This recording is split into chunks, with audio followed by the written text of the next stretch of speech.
수요 예배에 우리에게 주시는 하나님 말씀 함께 보겠습니다. 신약성경 야고보서 5장 1절부터 6절까지 말씀입니다. 제가 봉독하겠습니다. 들으라 부한 자들아, 너희에게 이 말 고생으로 말미암아 울고 통곡하라. 너희 재물은 썩었고 너희 옷은 좀 먹었으며 너희 금과 은은 녹이 슬었으니 이 녹이 너희에게 증거가 되며 불같이 너희 살을 먹으리라. 너희가 말세의 재물을 쌓았도다. 보라, 너희 밭에서 추수한 품꾼에게 주지 아니한 삭시 소리 지르며 그 추수한 자의 우는 소리가 만군의 주의 귀에 들렸느니라. 너희가 땅에서 사치하고 방종하여 살육의 날에 너희 마음을 살찌게 하였도다. 너희는 의인을 정죄하고 죽였으나 그는 너희에게 대항하지 아니하였느니라. 아멘.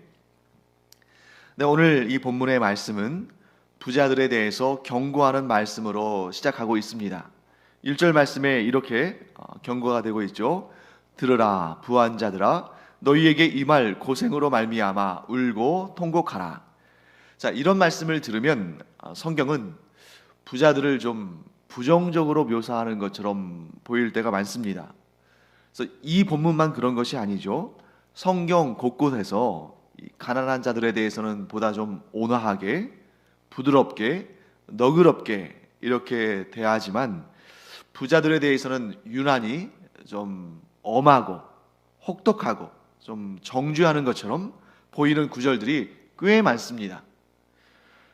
그래서 이 성경을 좀 잘못된 관점으로, 예를 들면 이 계급주의적 관점으로 성경을 해석하는 사람들은 성경이 이 무산계급, 그러니까 좀 가난하고 또 사회적으로 소외되고 또 핍박당하고 이런 사람들을 위해서 성경이 그들을 대변하는 책인 것처럼 이렇게 해석하는 경우도 있습니다.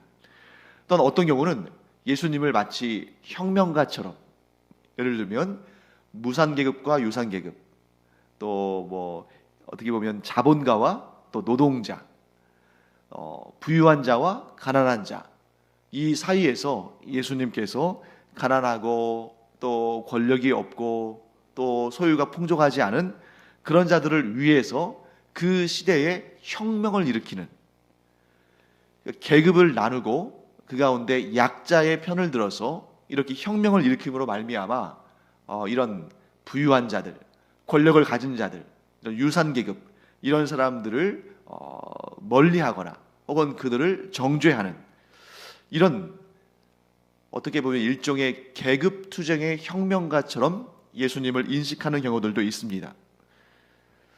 그 잘못된 관점이죠. 하지만 우리는 이런 말씀들을 보고 들을 때에 정말 하나님께서 부자들을 싫어하시는가 혹은 미워하시는가, 그런 의문이 들 수 있습니다. 이런 잘못된 관점들을 오늘 우리가 좀 바로잡고 하나님께서 부자들을 과연 미워하시는가, 혹은 권력이 있는 자들을 하나님께서는 정죄하시는가, 이 문제에 대해서 오늘도 좀 생각해보는 시간을 갖고자 합니다.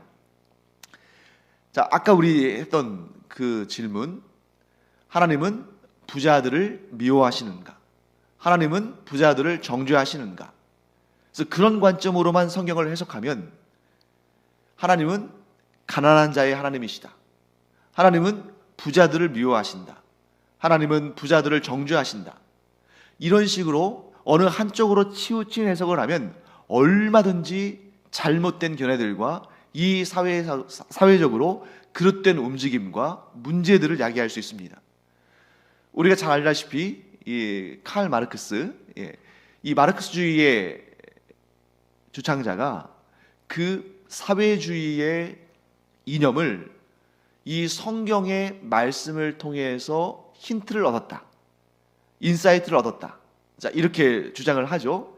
그러나 성경을 통해서 인사이트를 얻고 통찰력을 얻을 때 이 성경에 대한 올바른 관점으로 그 통찰력을 얻어야지, 왜곡된 시각으로 성경을 잘못 해석해서 그것을 자기의 이론의 근거로 삼으면 정말 무서운 결과를 가져온다. 그래서 오늘날 너무나 많은 사람들이, 역사상 너무나 많은 사람들이 이 이념의 충돌, 사회주의와 민주주의, 이런 자본주의와 유물론, 이러한 이 충돌로 인해서 전쟁이나 계급투쟁이나 이런 것을 통해서 많은 사람들이 희생했는데, 그 근거에 성경이 있다는 것은 정말 말도 안 되는 일이죠. 왜 이렇게 끔찍한 일들이 벌어지는가? 바로 성경을 해석하는 관점이 잘못되었다. 어떠한 경우에도 하나님을 어느 한편의 하나님이라고 결론 짓는 순간, 세상의 그 어떠한 사상이나 철학이나 이 어떤 것보다도 더 무서운 최악의 상황이 벌어질 수 있다. 그러므로 성경을 자세히, 정확히, 그리고 온전히 알고 해석하는 것이 얼마나 중요한가. 결론은 성경은 어느 계층도 두둔하지 않습니다. 성경은 어떠한 이념도 편벽되게, 즉 편협하게 지원하지 않습니다. 하나님의 말씀은 모든 이들을 위한 말씀이고, 모든 계층을 위한 말씀이고, 모든 사상과 철학의 근본이 되고 출발점이 되기를 원하지만, 그러나 어떠한 사상과 철학도 성경과 하나님의 말씀을 독점할 수 없습니다. 아주 단순한 예로 우리가 아브라함을 들 수 있습니다. 만일 하나님께서 부자를 미워하시고 또 이런 많은 재물을 갖고 있는 사람들을 하나님께서 싫어하신다면 아브라함에게 그 놀랍고 풍성한 복을 주지 않으셨겠죠. 하나님께서 솔로몬이 지혜를 구할 때에 하나님께서 그것을 기뻐하셔서 지혜를 주셨을 뿐만 아니라 재물과 명성과 부귀와 영화와 장수의 복도 주셨는데, 하나님께서 좋지 않은 것을 주실 리가 없잖아요. 하나님께서 아브라함에게 복을 주시니 그가 큰 부자가 되었습니다. 물론 중간중간에 이 아브라함이 믿음이 흔들릴 만한 그런 고비와 어려움들도 있었습니다만, 결국에는 하나님께서 아브라함의 믿음을 확인하시고 아브라함과 그의 아들 이삭과 그의 손자인 야곱에게 큰 부와 명성을 얻게 하시고 그들이 하는 일마다 잘 되게 하셨습니다. 그래서 심지어 이웃나라의 왕까지도 이 아브라함과 이삭을 찾아와서 당신이 섬기는 하나님께서 당신과 함께 하시는 것을 내가 알았으니까 이제 나와 조약을 맺자. 그래서 우리가 서로를 도와주자. 이렇게 먼저 와서 제안할 정도로 그들이 큰 부귀와 명성을 누렸습니다. 성경을 보시면 하나님께서 이런 부자들에 대해서 경고하시고 그들을 꾸짖는 메시지도 많이 나오지만, 그것 못지않게 많이 또 무엇이 나오냐면 하나님의 은혜를 받아서 큰 부자가 되고 부귀와 명성을 누리는 사람들도 많이 등장합니다. 그러니까 어느 한쪽만 봐서는 안 된다는 것이죠. 우리가 성경을 읽을 때에는 모두 두루두루 모든 부분들을 다 봐야지, 내 관점에 따라서, 내 사상에 따라서, 내 주관에 따라서, 내 철학에 따라서 내 주장을 지지할 만한 내용만 골라서 보거나 그렇게 왜곡해서 해석하면 안 됩니다. 그렇다면 야고보 사도가 오늘 본문에서 부자들에게 경고의 메시지를 준 이유는 무엇일까? 그것을 우리가 살펴봐야 됩니다. 야고보 사도는 부자는 무조건 악하다. 부자는 무조건 하나님의 미움을 받는다. 부자는 무조건 하나님께서 내리시는 그 재앙에 고통을 당해야 한다. 이렇게 말하는 것이 아니라 어떤 부자들이 행하는 악한 일들, 이 본문에는 주로 이 세 가지가 언급이 되는데, 이 부자들 가운데 어떤 이들이 보이고 있는 이 악한 행위들을 하나님께서 얼마나 미워하시는지, 하나님께서 그 악한 일들을 얼마나 책망하시는지, 그래서 하나님께서 그것에 대해서 경고를 주시지만 이 경고를 듣고 돌이키지 않으면 언젠가는 분명히 하나님께서 그들이 울고 통곡할 만한 고생을 겪게 하신다라고 말하고 있습니다. 그러면 그 세 가지를 우리가 살펴볼 텐데, 부자들의 잘못된 행위들. 첫 번째, 그들의 재물은 썩고 옷은 좀먹었으며 금과 은은 녹슬었다. 이런 표현이 나오죠. 그런데 이런 표현을 우리가 문자 그대로 받아들여서는 안 됩니다. 왜냐하면 부자들의 재물이 썩겠습니까? 자, 부자들의 옷이 좀이 먹을까요? 아니, 오히려 부자들일수록 더 관리를 잘해서 더 고급스러운 옷을 사고 더 깨끗하게 관리하면서 그들의 옷에 곰팡이도 슬지 않고 좀 먹지도 않겠죠. 또한 금과 은이 녹슨다는 얘기를 들은 적이 있습니까? 그럴 리가 없는 거죠.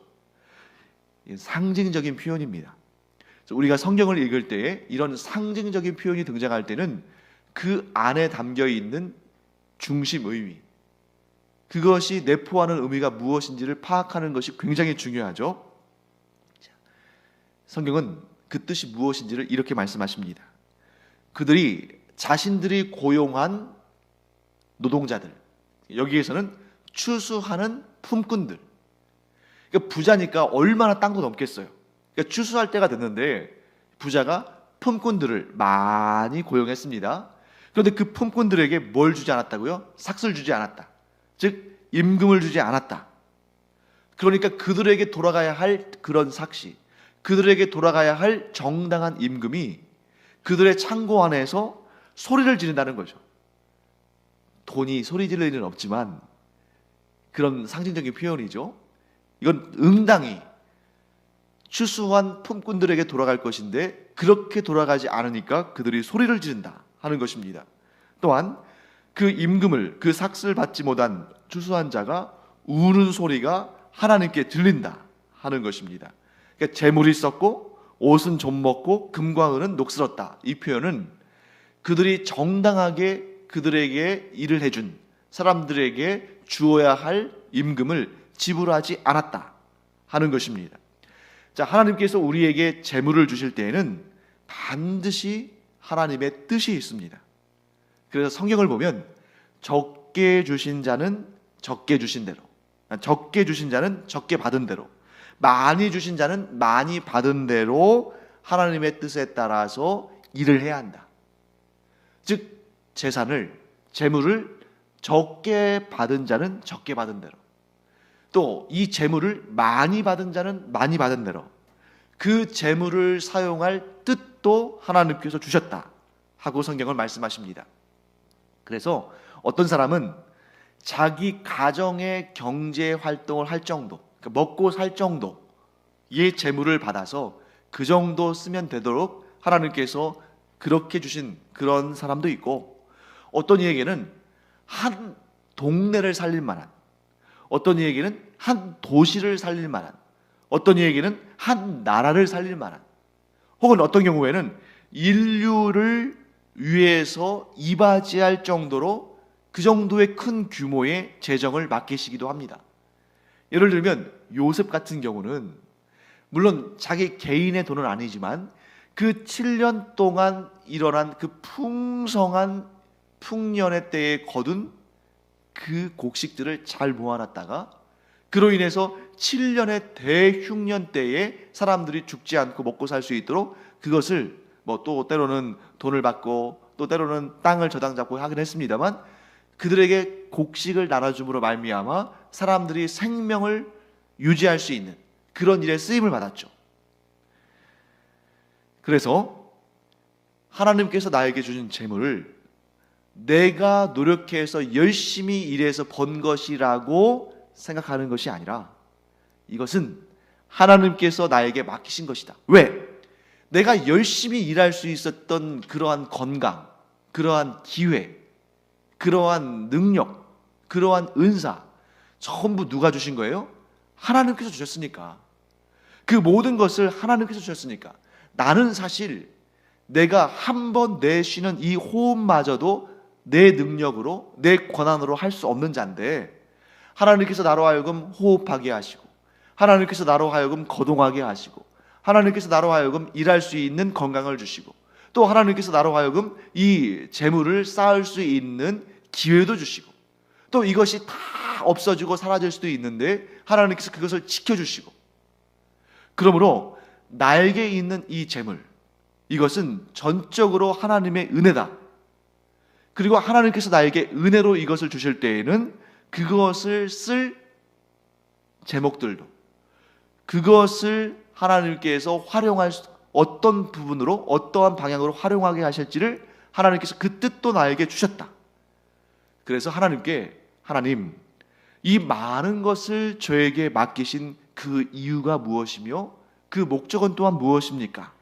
하는 것을 여쭙고 그 뜻에 따라서 적절하게, 적당하게, 온전하게 그것을 사용해야 한다 하는 것을 하나님께서 이 말씀을 통해서 우리에게 그 뜻을 설명해 주시는 것입니다.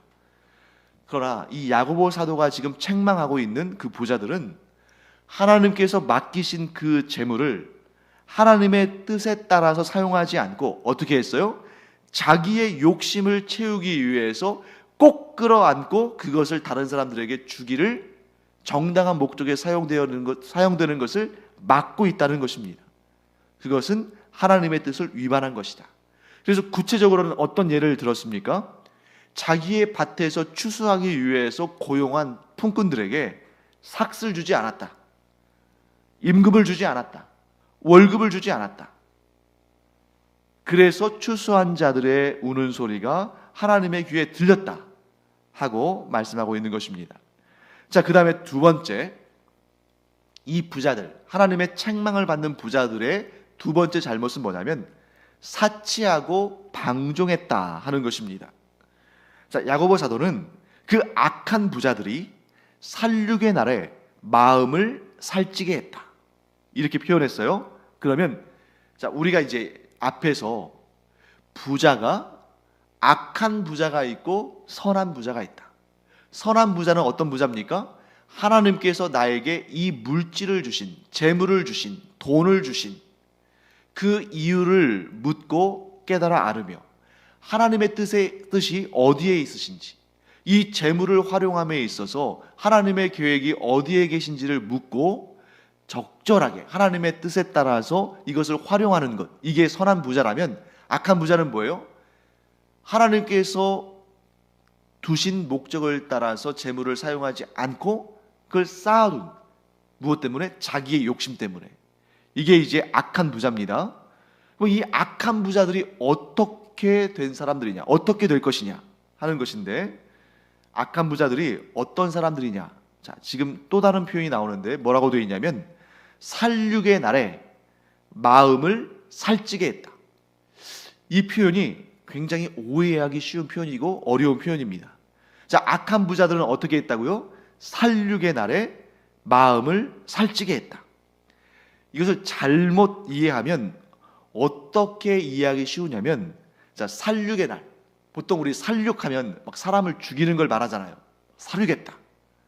그런데 이 살육의 날에 대해서 우리가 좀 이렇게 너무 과하게 해석을 하면 이 부자들이 자기의 이익을 취하기 위해서, 가난한 사람들의 재산을 뺏기 위해서 그들을 죽이고 그 재산을 빼앗아서 자기의 창고에 쌓아놨나 보다, 이렇게 생각할 수 있는데, 물론 그런 악한 부자들도 있죠. 하지만 이 살육의 날은 어떤 의미를 갖냐면 두 가지의 의미를 갖는데, 첫째는 좀 이렇게 이 문자적으로 보면 이 살육의 날은 다른 말로 하면 추수의 날입니다. 추수의 날. 이 경제, 문화적인 상황을 우리가 고려해야 되는데, 2000년 전에 지금 이스라엘 땅, 또 조금 더 확장한다면 이 중동 지역이죠. 이 지역의 문화를 알아야 돼요. 자, 이 중동 지역은 건조 기후입니다. 그래서 농사를 짓기는 지어요. 주로 어떤 농사를 짓습니까? 보리와 밀을 농사를 짓죠. 그 외에 과일들로는 뭐 무화과나 또 뭐 올리브나 포도나 이런 걸 심죠. 그런데 이 지역은 세계적으로 무엇이 유명한 지역이냐면 목축업, 유목민들이 많죠. 그래서 이들이 양이나 염소나 낙타나 이런 짐승들을, 소나 이런 짐승들을 끌고 다니면서 여기저기 다니면서 풀을 뜯기고, 목축업이 그들의 제1의 산업이라고 해도 과언이 아닙니다. 자, 밭에 보리나 밀을 심으면 1년 중 때를 잡아서 그 보리나 밀을 수확하죠. 마찬가지입니다. 목축도 이 양의 털을 깎는 그러한 때가 있고, 그 양과 소와 염소를 잡는, 그래서 그 고기를 얻기 위해서 그들을 살육하는 날이 있어요. 그래서 서양에서는 어떤 풍습이 있냐면 1년에 한 번 이렇게 그 목축을 통해서 잡은 짐승들 있잖아요, 가축들, 그들의 영혼을 기린다고 해서 사육제를 합니다. 그래서 그것이 카니발의 기원이 된 거죠. 그래서 이 카니발이 사실은 그렇게 성경적인 축제가 아니에요. 할로윈도 마찬가지죠. 비성경적인 축제인데 오늘날 기독교인들이 뭐 카니발이나 혹은 뭐 이런 할로윈이나 이런 것을 무슨 마치 서양에서 도입된 그런 성탄절 같은, 크리스마스 같은 그런 축제일인 줄 알고 생각도 없이 그날을 막 즐기고 하는데 잘못된 거죠. 그것은 짐승의 영이나 악한 영들을 달래기 위한, 그들의 원혼을 달랜다, 이런 의미에서 시작된, 어떻게 보면 좀 샤머니즘적인, 그러한 무속적인 그런 일이기 때문에 그것을 우리는 동의해서도 안 되고, 그런 것을 우리가 도입해서도 안 됩니다. 즐겨서도 안 되는 것이죠, 당연히. 그래서 이 살육의 날은 가축들을 잡는 날, 이런 날이에요. 그럼 한번 생각해 보시죠. 여러분이 목축업자예요. 그래서 가축을 잡아서 그 가축의 고기를 시장에 내다가 팔아야 됩니다. 그러면 어떤 소를 잡겠습니까? 어떤 가축을 잡겠어요? 말라 비틀어진 소나 염소나 양을 잡겠습니까? 아니면 통통하게 살이 찐 소나 염소나 양을 잡겠습니까? 당연히 통통하게 살이 찐 가축을 잡아서 팔아야 돈을 많이 벌 수 있겠죠. 근데 오늘 여기에서 악한 부자들을 살육의 날에 마음을 살찌게 한 자들로 비유한 이유는 뭐냐면, 추수의 날의 또 다른 이중적인 의미는 심판의 날인데, 심판의 날에 마음을 살찌게 한 자들이 하나님의 심판을 받는다 하는 것입니다. 그 마음을 살찌게 한 것은 뭐냐? 나는 하나님 없이도 살 수 있다. 나는 재물이 많아서 하나님께서 굳이 나에게 뭘 주지 않으셔도 내가 가지고 있는 이 많은 재물을 통해서 나는 내 삶을, 내 생명을 유지할 수 있다. 그러니 나는 아쉬울 것 없다. 나는 하나님을 찾을 필요가 없고, 하나님께 기도할 필요가 없고, 하나님께 구할 필요가 없다. 이렇게 생각하는 부자들을, 그런 악한 부자들을 뭐라고 표현합니까? 살육의 날에 마음을 살찌게 한 자들이다. 예수님께서 심판주로 재림하시는 날에, 그날에 쭉 점검하시겠죠. 그런데 어떤 이는 마음이 가난해요. 그래서 그들은, 저는 하나님 없이는 살 수 없는 자입니다. 저는 죄인입니다. 예수님의 죄사함의 은혜 없이는 살 수 없는 자입니다. 라고 자신을 전적으로 하나님께 의뢰하고 하나님만 섬기는 자는 마음이 가난한 자이기 때문에 그들은 구원을 받지만, 마음이 부유한 자, 곧 하나님을 배척하고 예수 그리스도의 구원의 은혜가 필요 없다고 하는 자들은 그날, 그 심판의 날, 곧 그 추수의 날, 곧 그 살육의 날에 하나님의 심판을 받는다.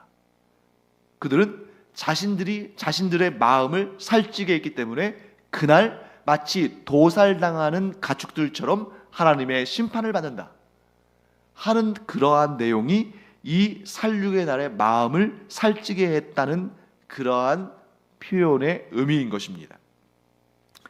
사랑하는 성도 여러분, 우리가 얼마만큼의 재산을 가지고 있고 재물을 가지고 있고, 그것은 사실은 이 하나님의 심판대 앞에서 별 의미가 없습니다.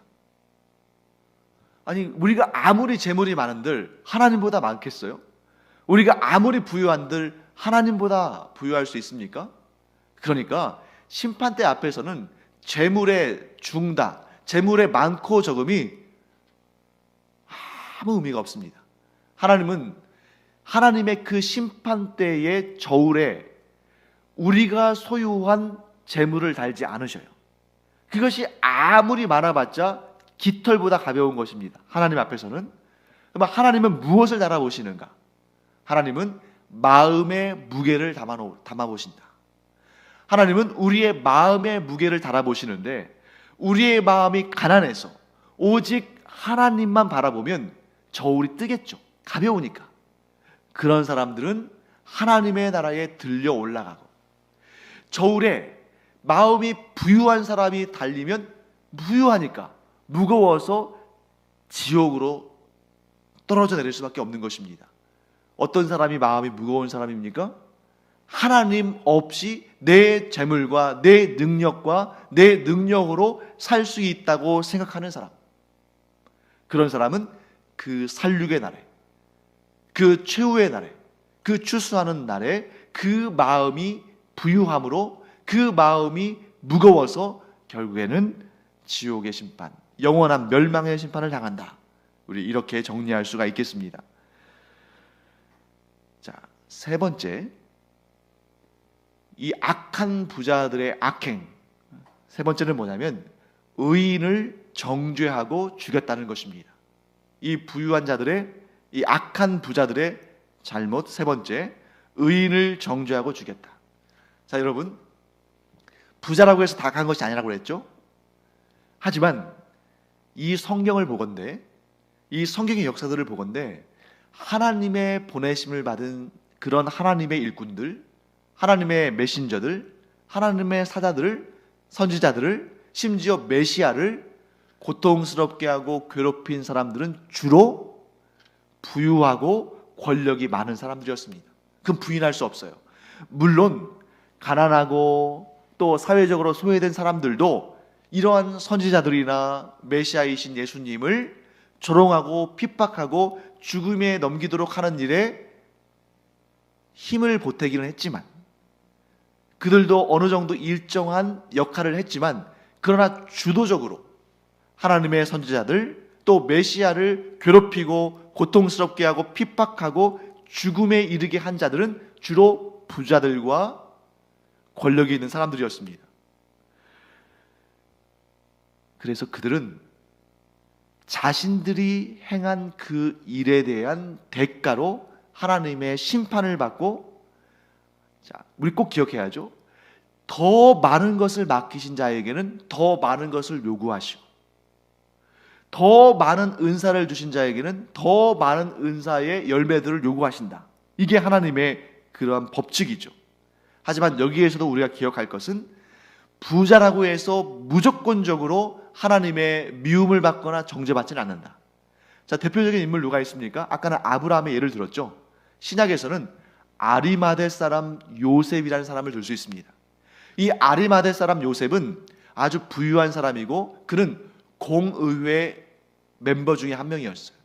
공의회 멤버라는 것은 이스라엘의 아주 최상위층, 예를 들면 대제사장, 또 서기관들, 또 바리새인들, 그들 가운데 대표들이 모여서 이 산헤드린 공의회라고도 하죠. 그래서 이스라엘의 아주 중요한 결정들을 그곳에서 이제 만들어내는 것입니다. 그 공의회의 멤버 중에 한 명이었는데도 요셉은 어떻게 했습니까? 많은 재물을, 그러니까 그냥 갈 수는 없으니까 많은 재물을 가지고 본디오 빌라도를 찾아가서 그에게 예수 그리스도의 시신을 나에게 내달라.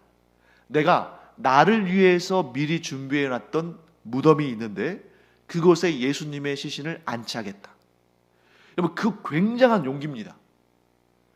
이 사람이 공의회 회원이에요. 다른 공의회 회원들은 전부 앞장서서 예수 그리스도를 핍박하고 죽음에 넘기고, 그를 사람들이 그 의견을, 그 사회의 그런 여론을 조성해서 예수님을 아주 이 사회를 전복시키는 그런 악한 이로 몰아가면서, 또 민족의 반역자로 몰아가면서 예수님을 처단하려고 하는데, 그때에 자기의 목소리를 낸다는 것은 굉장히 어려운 일이죠. 그리고 또 총독을 찾아가서, 그때 예수님께서 이 본디오 빌라도 앞에 섰을 때에 본디오 빌라도가 예수님에 대해서 아무 죄도 발견하지 못했다고 했지만, 결국에는 본디오 빌라도가 예수님을 십자가에 넘겨줬잖아요. 그럼에도 불구하고 이 본디오 빌라도에게 가서 예수님의 시신을 달라고 한 것은 정치적으로도 굉장한 위험이 있는 그런 일이었습니다. 그럼에도 이 의로운 사람, 아리마대 사람 요셉은 이 일을 행한 거죠. 그는 의로운 부자였습니다. 그리고 하나님께서 그에게 주신 그 재물을 그 재산을 이 세상에 둘도 없는 가장 영광스러운 메시아가 잠깐 3일 동안, 3일도 채 되지 않은 시간이죠. 그곳에 잠깐 머무시다가 부활하시고 승천하시는 그 놀라운 역사에 자기가 하나님께로부터 받은 그 귀한 예물을 사용한 것이죠. 아리마대 사람 요셉은 그때 상당한 재물을 썼겠지만, 그러나 그가 천국에서 받을 영광과 상은 그것과는 비교할 수 없는 놀랍고 풍성하고 영원한 것인 줄 믿습니다. 이런 부자들도 있었다 하는 것을 우리가 알 수 있는 것이죠. 자, 그러면 오늘 우리가 이 말씀을 읽고 최악은 뭐냐면, 2000년 전에 이스라엘에 혹은 그 당시에 그렇게 악한 부자들이 있었다더라 하고 이 말씀을 끌려버리면 정말 이것은 우리에게 아무런 유익을 주지 못하죠. 오늘 우리가 이 말씀을 듣는 이유는, 그러면 우리는 어떻게 살 것인가, 여기에 우리의 목적이 있는 것입니다. 자, 하나님께서 오늘 우리에게 재물을 주시고, 또 어떤 이는 부자로 삼으시고, 어떤 이는 좀 가난한 환경 가운데 살게 하시고, 그러한 상황 가운데 우리가 있는데, 중요한 것은 내가 부자냐 가난한 자냐 이것이 중요한 것이 아니라 우리가 각자 부르심을 받은 자리에서 어떻게 살 것이냐, 이게 중요하다는 것이죠. 자, 제가 예를 하나 들어드리겠습니다. 어떤 가난한 사람이 있었습니다. 그는 가난해서 다른 사람의 밭에서 하루 벌어서 하루 먹고 살 수밖에 없는 그러한 가난한 사람이었습니다. 그래서 오늘도 어떤 부자의 품꾼이 되어가지고 그의 밭에 가서 일을 했습니다. 그런데 그 부자는 그 가난한 사람이 당연히 받아야 할 정당한 품삯을 주지 않았습니다. 이 가난한 사람이 할 수 있는 일은 뭘까요? 자, 물론 법에 하소연할 수도 있겠죠. 하지만 이 법도, 이 소송도 부자들이나 이런 여유가 있는 거지, 정말 하루 벌어서 하루 먹고 사는 사람이 무슨 변호사를 구하겠으며, 또 그날 일을 해야 먹고 살 수 있는데 또 법정에 가서 또 며칠씩 허비할 수 없는 거죠. 그러니까 이렇게 가난한 사람이 할 수 있는 최고의 일은 뭐밖에 없냐면 그저 하나님께 울면서 호소하는 일밖에는 없습니다. 자, 우리 모두 이런 상황에 처할 수 있는 거예요. 그것이 우리의 재정적인 문제든, 직장에서의 문제든, 학교에서의 문제든, 사람과 사람 사이의 관계에서 문제든, 우리는 항상 부당한 일을 당할 수가 있습니다. 심지어 우리가 상당히 재물이 있고 사회적으로 또 어느 정도 좀 이렇게 힘도 있고 건강도 있고 한다 할지라도, 항상 이 세상은 나보다 더 돈 많은 사람, 나보다 더 힘과 권력이 있는 사람, 나보다 더 무엇인가 더 잘하는 사람이 분명히 있기 때문에 우리는 모두가 다 피해를 볼 수 있는 사람들입니다. 그때 우리가 그런 피해를 입고 부당한 해를 입으면 어떻게 하겠어요?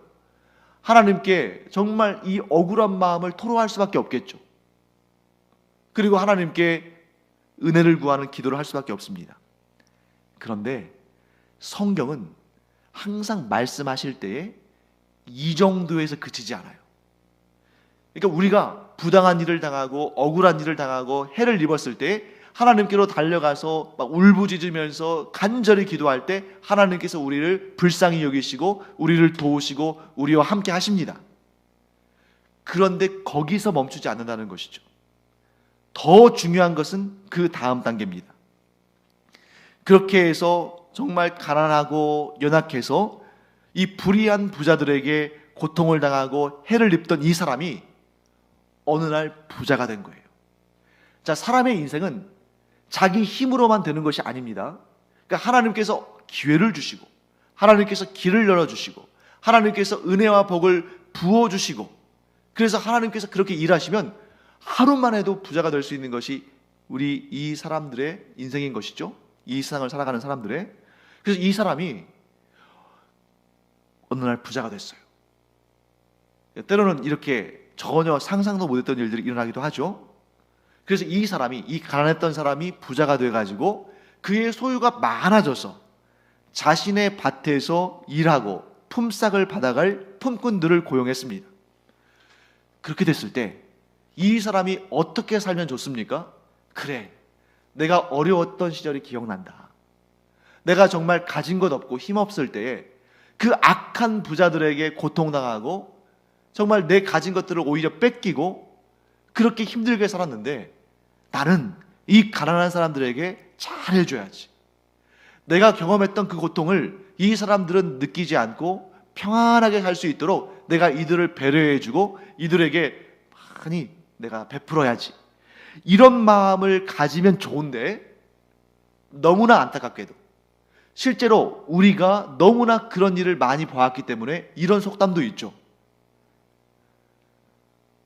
개구리가 올챙이적 생각 못한다. 이런 말이 있듯이 내가 그렇게 고통스럽게 살고 부당한 대우를 받았으면 내가 부자가 되고 내가 힘을 얻은 다음에는 그런 사람들을 불쌍히 여기고 나는 그런 갑질을 하지 않아야 되는데 똑같이 자기가 경험했던 것과 똑같은, 아니 심지어 그보다 더 심하게 가난하고 약한 자들을 괴롭히는 사람들이 많이 있다는 겁니다. 아니, 우리가 그것을 목격하고 우리가 스스로 증인이 되잖아요. 성경이 말씀하시는 것은 이것입니다. 네가 부당한 일을 당했을 때 그때의 그 억울함을 나에게 호소하고 그래서 내가 그 울부짖음을 듣고 너를 도왔는데 그런데 이제 네가 하나님의 은혜로 부유한 자가 됐는데 네가 그 부당한 일을 당했을 때와 똑같이 하느냐? 아니 그보다 더 심하게 하느냐?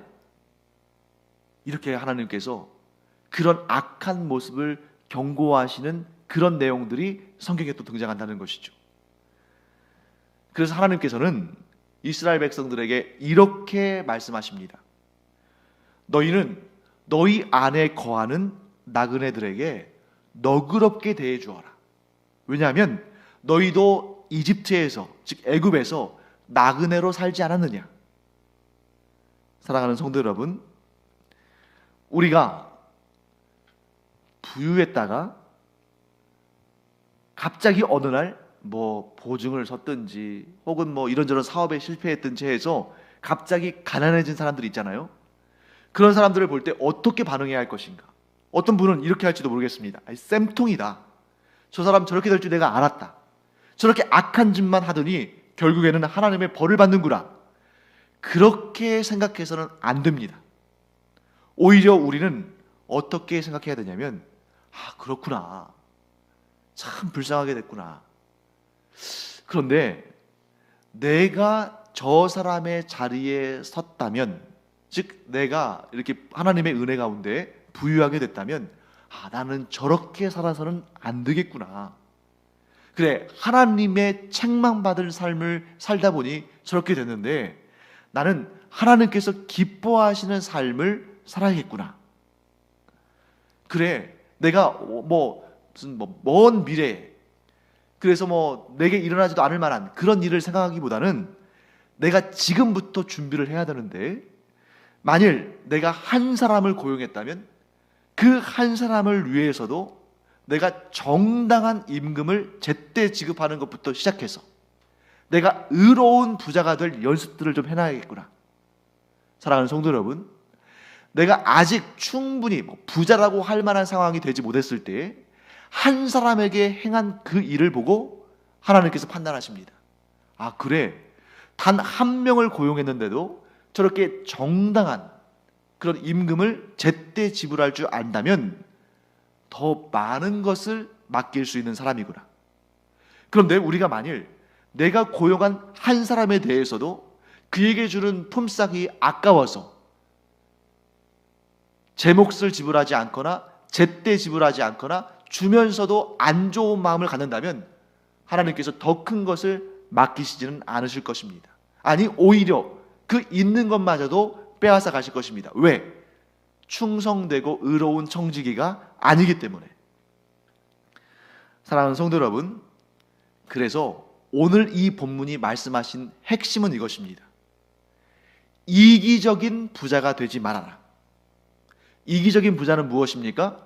나를 채우기 위해서 다른 사람의 것을 빼앗는 것이죠. 그럼 어떤 부자가 되기를 원하시냐? 하나님이 원하시는 부자는 은혜를 아는 부자다. 은혜를 아는 부자. 은혜를 아는 부자는 어떤 부자입니까? 내게 있는 모든 것이 하나님께로부터 온 은혜의 결과라는 것을 인정하고 알므로 말미암아 모든 것에 대해서 하나님께 감사하고 그 다음에 내가 만나는 모든 사람들에게 내가 은혜를 베풀 수 있는, 그러니까 꼭 완전히 정말 저울에 아주 0.001g까지도 정확히 측정하는 저울에 딱 달아놓고 내가 이만큼 받았으니까 이만큼 주겠다. 내가 손해도 결코 볼 수도 없고 내가 다른 사람에게 더 많은 것을 주지도 않겠다. 이런 사람은 세상적으로 볼 때는 확실하고 정확한 사람이죠. 하지만 하나님의 눈으로 보실 때에는 그는 은혜를 모르는 사람입니다. 그래서 하나님께서 기뻐하시는 부자는 은혜를 아는 부자다. 자기가 하나님께 은혜로 받았기 때문에 그 은혜를 베풀 줄 아는 부자를 하나님은 기뻐하신다 하는 것입니다. 그래서 세상 사람들이 볼 때는 그리스도인들은 좀 바보처럼 보일 수 있어요. 손해를 스스로 원하는 자, 스스로 손해를 유발하는 자. 하지만 그런 사람은 하나님의 은혜를 제대로 아는 자입니다. 우리가 만일 하나님께 하나님 저한테 굳이 은혜 주실 것 없습니다. 그냥 제가 한 만큼만 주십시오. 아무것도 못 받습니다. 왜요? 우리가 하기 위해서 필요한 모든 것은 하나님께서 주신 것이거든요. 그러면 우리는 겸손히 내 안에 있는 모든 것, 그것이 재물이든 건강이든 권력이든 관계든 무엇이든 간에 내가 소유한 모든 것은 하나님의 은혜의 결과예요. 내가 이것을 은혜로 받았으니 나도 은혜로 줄 수 있는 사람이 되어야겠다. 이런 마음을 품은 자를 하나님은 기뻐하시고 그가 그러한 은혜를 계속해서 아니 더 풍성하게 베풀 수 있도록 하나님은 더 넘치게 은혜와 복을 부어주실 줄 믿습니다. 사랑하는 성도 여러분, 꼭 기억하기 바랍니다. 오늘 이 본문의 핵심은 부자들은 나쁜 사람들이다. 부자들은 악하다. 하나님은 부자를 미워하신다, 싫어하신다. 이게 아닙니다. 오늘 본문의 핵심은 이기적인 부자가 되지 말고 은혜로운 부자가 되어라. 은혜로운 부자는 하나님의 마음을 가장 잘 아는 사람들이고 그가 은혜를 베풀기 시작할 때 하나님은 계속적으로 그 은혜를 베풀 수 있도록 그 은혜를 더 풍성하게 베풀 수 있도록 더 많은 은혜와 복들을 쌓아주신다. 이 복받는 비결을 우리가 분명히 알므로 말미암아 하나님의 은혜와 복이 여러분과 여러분들의 가정과 여러분들 후손 대대로 풍성하게 임하시기를 간절히 축원합니다. 기도하겠습니다. 하나님, 주님의 은혜를 감사드립니다. 저희들이 이기적인 부자들이 되어서 사람들을 괴롭히고 심지어 하나님의 마음을 힘들게 하는 그런 사람들이 아니라 은혜로운 부자들이 되어서 하나님의 마음을 깨달아 알고 하나님께서 저희에게 주신 그 은혜를 기쁨으로 받을 뿐만 아니라 또한 기쁨으로 은혜를 베푸는 하나님의 사람들이 되게 하여 주시옵소서. 하나님은 그러한 은혜로운 부자들을 즐거이 사용하시고 그 은혜로운 부자들을 통해서 세상을 통치하실 줄 믿습니다.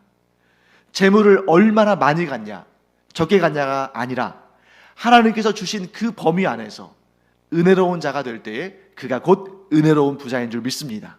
저희들 모두 은혜로운 부자가 되어서 하나님의 마음을 기쁘게 해드릴 뿐만 아니라 이 세상을 행복한 세상으로, 살기 좋은 세상으로, 따뜻한 사랑과 정의 있는 세상으로 만들어가는 하나님의 사람들 되게 하여 주시옵소서. 감사드리며 이 모든 말씀 살아계셔서 역사하시는 우리 주 예수 그리스도의 이름으로 축복하며 기도합니다. 아멘.